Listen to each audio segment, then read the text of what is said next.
Shalom Bapak Ibu Saudara-saudaraku yang terkasih dalam Tuhan Yesus Kristus. Selamat pagi, salam sejahtera untuk kita semua, dimanapun saudara-saudara berada. Selamat berjumpa kembali di Renungan Kristen pada pagi hari ini. Kiranya saudara semua dalam keadaan sehat selalu, dan semoga damai dan sukacita oleh Roh Kudus melimpah dalam hati dan kehidupan saudara semua. Sebelum kita mendengarkan renungan firman Tuhan pada pagi hari ini, mari terlebih dahulu kita berdoa. Segala pujian, syukur, dan hormat serta kemuliaan bagi Allah Bapa kami, Allah yang kudus dan kekal, Allah yang mulia dan ajaib, Bapa di dalam kerajaan sorga, Allah yang kami panggil di dalam nama Tuhan Yesus Kristus. Kami mengucap syukur ya Tuhan, oleh karena anugerah-Mu di sepanjang hidup kami. Hingga pada hari ini kami boleh ada sebagaimana kami ada. Semua karena berkat dan anugerah Tuhan dalam hidup kami. Pada pagi hari ini ya Tuhan, kami akan mendengarkan firman-Mu. Berfirmanlah ya Tuhan, jamah setiap hati kami. Berikan kami pengertian untuk dapat memahami setiap firman-Mu, dan ajar kami Tuhan untuk dapat melakukan firman-Mu di sepanjang kehidupan kami. Berfirmanlah ya Tuhan, kami sudah siap mendengarkan firman-Mu. Di dalam nama Tuhan Yesus Kristus kami berdoa, amin. Bapak Ibu Saudaraku yang terkasih, ayat renungan kita pada pagi hari ini terdapat dalam kitab Kisah Para Rasul pasal 3 ayat 11 sampai ayat 16 yang berkata demikian.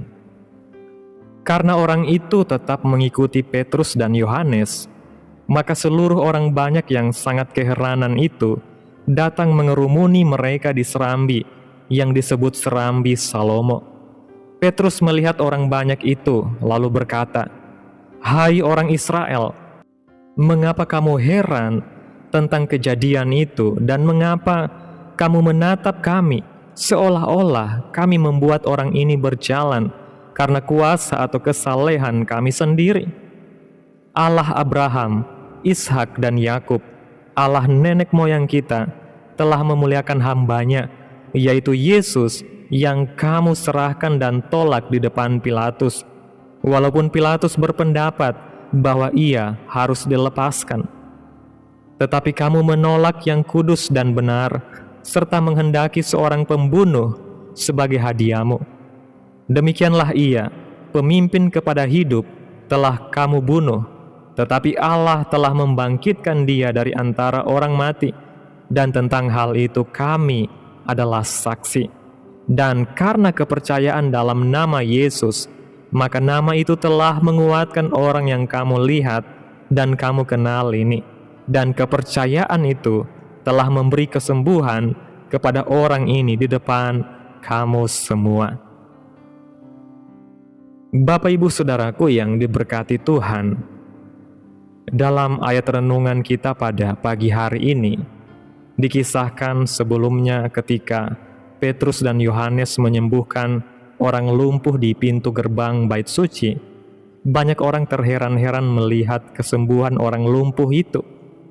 Mungkin mereka tidak habis pikir bagaimana kesembuhan itu dapat terjadi, padahal orang tersebut sudah lumpuh sejak lahir.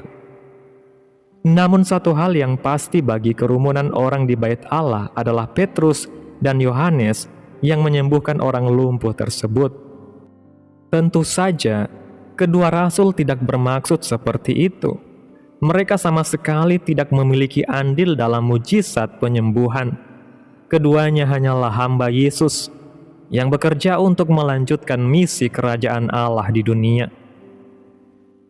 Keheranan orang banyak sebenarnya mencerminkan betapa manusia seringkali lebih tertarik pada apa yang tampak oleh mata jasmani daripada memahami siapa yang bekerja di balik semua peristiwa besar yang terjadi.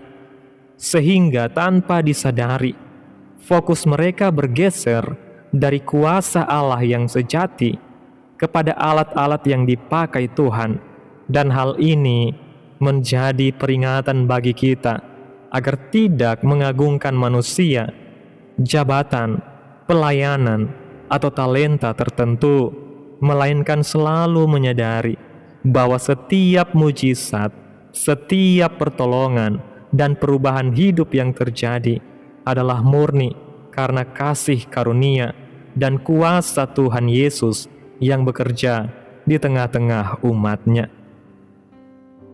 Kebohongan mendorong Petrus membuat pernyataan di serambi Salomo bahwa Yesus yang telah dibunuh oleh para pemimpin agama dan orang Yahudi, namun dibangkitkan Allah Israel dari antara orang mati, dialah penyembuh yang sesungguhnya. Pernyataan Petrus sangat mengejutkan orang banyak. Bukannya berhenti berbicara, malahan Petrus dengan lantang dan panjang lebar menjelaskan tentang janji dan nubuatan Allah mengenai kedatangan Mesias sebagai juru selamat manusia. Untuk tujuan inilah Yesus harus menderita, bahkan ditolak oleh bangsanya sendiri. Petrus dengan berani menyingkapkan kebenaran yang mungkin sulit diterima. Namun justru disinilah kuasa Roh Kudus bekerja, sebab kebenaran yang disampaikan dengan kasih dan keberanian akan menusuk hati, membuka mata rohani, dan mengundang pertobatan sejati, sehingga orang-orang yang mendengar tidak lagi melihat peristiwa sebagai hiburan atau sensasi, melainkan sebagai panggilan ilahi untuk mengenal Allah sebagai satu-satunya juru selamat yang hidup. Petrus menyadari bahwa apa yang dikatakannya belum tentu dapat dipahami dan diterima oleh orang banyak. Baginya tidak menjadi soal, namun yang terpenting adalah bagaimana mereka dapat mengenal Yesus dan karya keselamatannya. Memang mewartakan hal semacam ini tidaklah mudah, sebab dibutuhkan keberanian yang besar dan kesiapan untuk mati sebagai martir. Tetapi Petrus tidak peduli dengan keselamatannya. Ia sepenuhnya menyerahkan hidupnya kepada Allah. Ia berharap orang yang mendengar khotbahnya menyadari kesalahan dan mengambil tindakan pertobatan. Keberanian Petrus mengingatkan kita bahwa iman sejati tidak hanya diukur dari kata-kata, tetapi dari kesediaan untuk tetap setia meskipun harus menghadapi risiko, penolakan, dan penderitaan. Sebab ketika seseorang sungguh menyerahkan hidupnya kepada Tuhan, ia tidak lagi hidup untuk dirinya sendiri, melainkan untuk kemuliaan Allah, sehingga hidupnya menjadi alat yang dipakai Tuhan untuk membawa banyak jiwa kepada terang keselamatan. Kita semestinya bersyukur karena Allah dalam Kristus Yesus mengasihi kita dan mau mengampuni segala dosa kita. Karena itu, janganlah kita menunda-nunda untuk percaya kepada Yesus, sebab Allah telah menetapkan bahwa Yesus Kristus adalah satu-satunya jalan keselamatan yang kekal.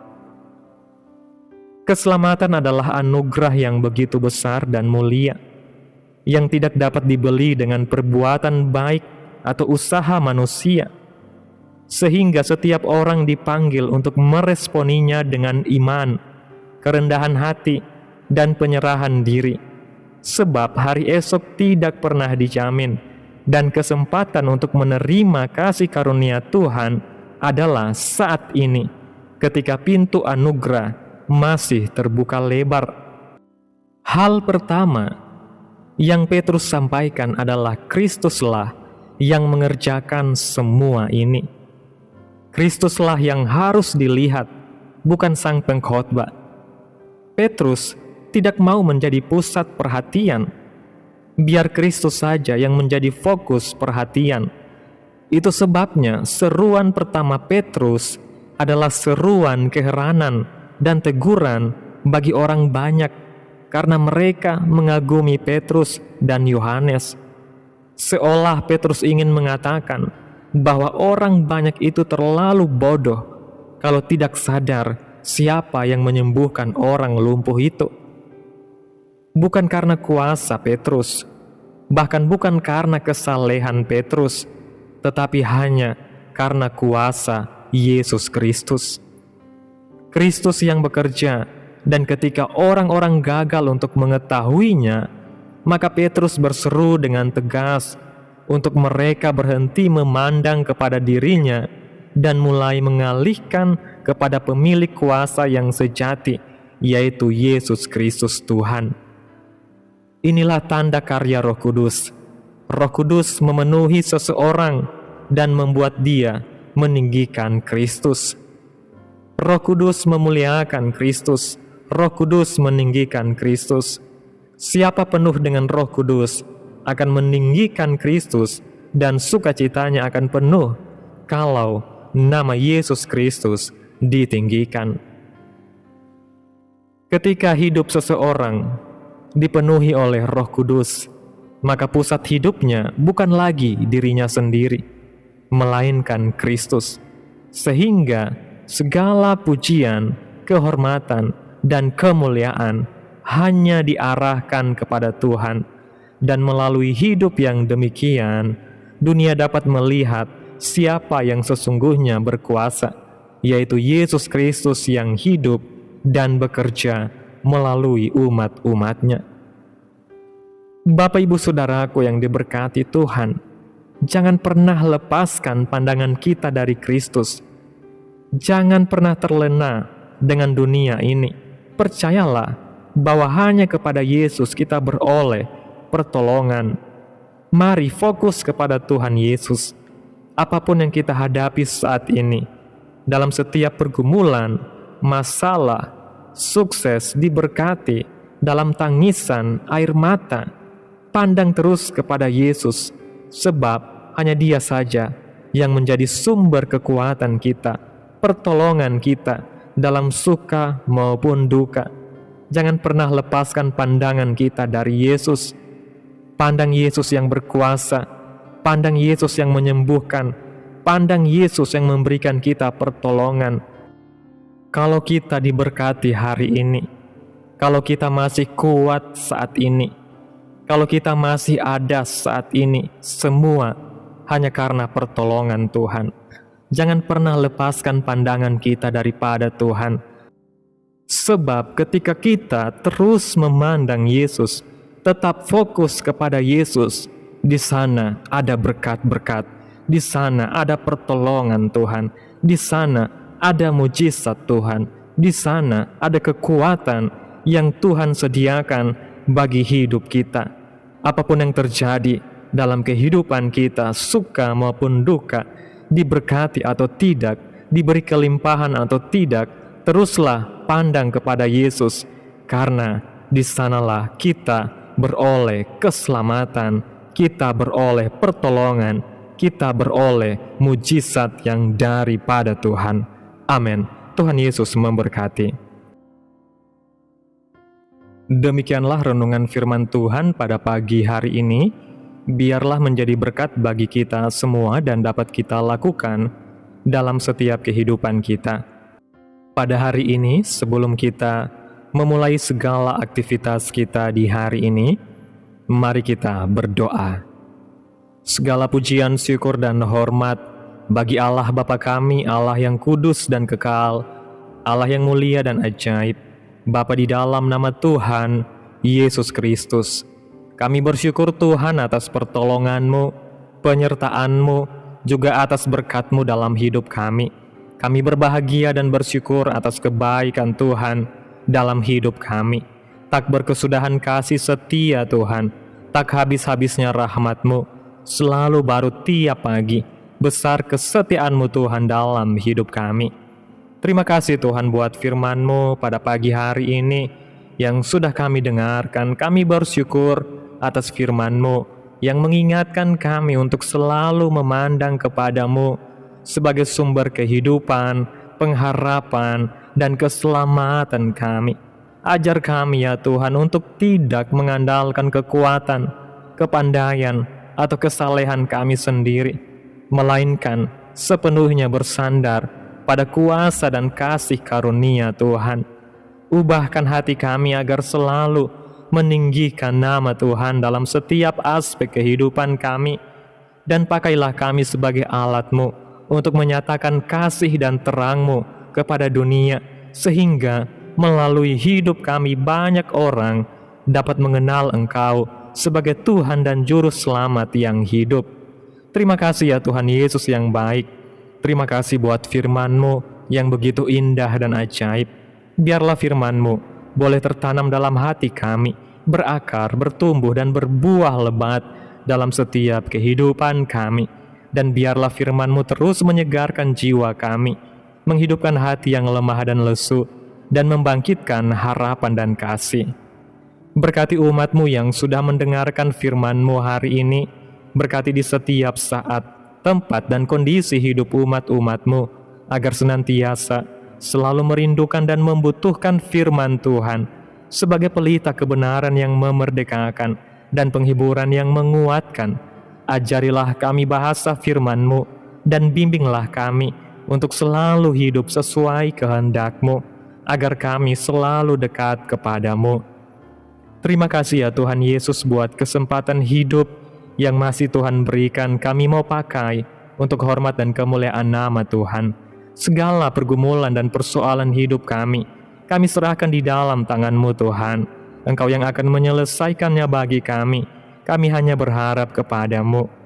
Hamba berdoa ya Tuhan buat umat-umat-Mu yang sudah mendengarkan renungan firman Tuhan pada pagi hari ini, yang saat ini sedang mengalami sakit penyakit, pergumulan masalah, kebutuhan ekonomi. Kiranya Tuhan jamah kehidupan umat-umat-Mu, sembuhkan sakit penyakit umat-umat-Mu, pulihkan keadaan umat-umat-Mu, berkati perekonomian umat-umat-Mu Tuhan, serta berikan jalan keluar dalam setiap pergumulan masalah yang umat-umat-Mu sedang hadapi. Dan ajarlah kami ya Tuhan untuk selalu berharap dan terus percaya sepenuhnya hanya kepada Tuhan Yesus. Kiranya Tuhan Yesus terus memberkati kehidupan kami, keluarga kami, sanak saudara kami, daerah tempat tinggal kami, bangsa dan negara kami, pemerintah kami. Biarlah semuanya dalam perlindungan Tuhan, dan kiranya damai dan sejahtera-Mu serta keadilan-Mu terjadi atas bangsa dan negara kami, dan jadilah sesuai kehendak-Mu yang terbaik dalam kehidupan kami anak-anak-Mu. Pada hari ini ya Tuhan, kami anak-anak-Mu akan melakukan berbagai aktivitas. Kami akan bekerja dan menjalankan setiap tugas dan tanggung jawab kami. Kiranya Tuhan yang mampukan. Kami serahkan seluruh rencana dan agenda hari ini ke dalam tangan Tuhan. Biar Tuhan yang berkarya, dan biarkan semua rencana sesuai dengan kehendak-Mu. Tutup bungkus kami oleh kuasa-Mu Tuhan. Hindarkan kami dari segala kecelakaan, mara bahaya, sakit penyakit, orang-orang jahat, kuasa-kuasa kegelapan, iblis, bencana-bencana alam, hal-hal yang tidak kami inginkan. Tuhan singkirkan, Tuhan jauhkan, Tuhan hancurkan, hanya di dalam nama Yesus. Ampuni segala dosa dan kesalahan kami. Jadikan kami pribadi yang lebih baik setiap harinya. Jagai kehidupan keluarga kami. Berikan kami kesehatan dan tuntun kami untuk terus berada di jalan-Mu yang benar. Terima kasih Tuhan Yesus yang baik. Inilah yang menjadi doa kami. Mari bersama kita berdoa. Bapa kami, Bapa kami yang di sorga, dikuduskanlah nama-Mu, datanglah kerajaan-Mu, jadilah kehendak-Mu di bumi seperti di sorga. Berikanlah kami pada hari ini makanan kami yang secukupnya, dan ampunilah kami akan kesalahan kami, seperti kami juga mengampuni orang yang bersalah kepada kami. Dan janganlah membawa kami ke dalam pencobaan, tetapi lepaskanlah kami daripada yang jahat, karena Engkaulah yang mempunyai kerajaan dan kuasa dan kemuliaan sampai selama-lamanya. Amin. Terimalah berkat Tuhan. Tuhan memberkati engkau dan melindungi engkau. Tuhan menyinari engkau dengan wajah-Nya dan memberi engkau kasih karunia. Tuhan menghadapkan wajah-Nya kepadamu dan memberi engkau damai sejahtera. Terimalah berkat Tuhan di dalam nama Tuhan Yesus Kristus. Amin. Selamat pagi, selamat beraktivitas. Tuhan Yesus memberkati.